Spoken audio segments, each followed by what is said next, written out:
আপনার চেহারা নূরের মতো উজ্জ্বল হয়ে যাবে শুধুমাত্র যদি একটি আমল আপনি করতে পারেন। অজু করার সময় পানি যখন আপনার চেহারায় দিবেন, আপনার চেহারায় পানি দেওয়ার সময় শুধুমাত্র একটি দোয়া আপনি পড়বেন, আপনার চেহারা থেকে মেস্তা, ব্রণ এবং চেহারার বিভিন্ন রকম কালো দূর হয়ে যাবে এবং চেহারায় সৌন্দর্য এবং লাবণ্য ফুটে উঠবে এবং চেহারায় যেন নূর চলে আসবে ইনশাআল্লাহ। অনেকে দেখা যায় সুন্দর কিন্তু দেখতে ভালো লাগে না, কিন্তু অনেকে কালো কিন্তু তারা দেখতেও ভালো লাগে। এটি হচ্ছে আল্লাহ তাআলার পক্ষ থেকে একটি রহম। চেহারা সৌন্দর্য বৃদ্ধি পাওয়া আল্লাহ তাআলা দোয়া কবুল করার মাধ্যম, চেহারা সৌন্দর্য বৃদ্ধি পাওয়া গুনাহ মাফ হয়েছে এটার মাধ্যম।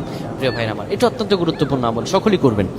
যখন আপনি অজু করবেন, অজু করার সময় পানিটা যখন চেহারায় দিবেন, ওই পানির মধ্যে 3 বার করে ফু দিবেন।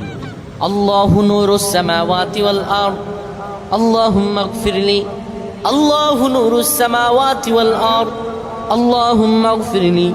এই দোয়াটি 3 বার করে সেই পানির মধ্যে ফু দিয়ে পানিটা চেহারার মধ্যে লাগাবেন। আমার আল্লাহ আপনার চেহারা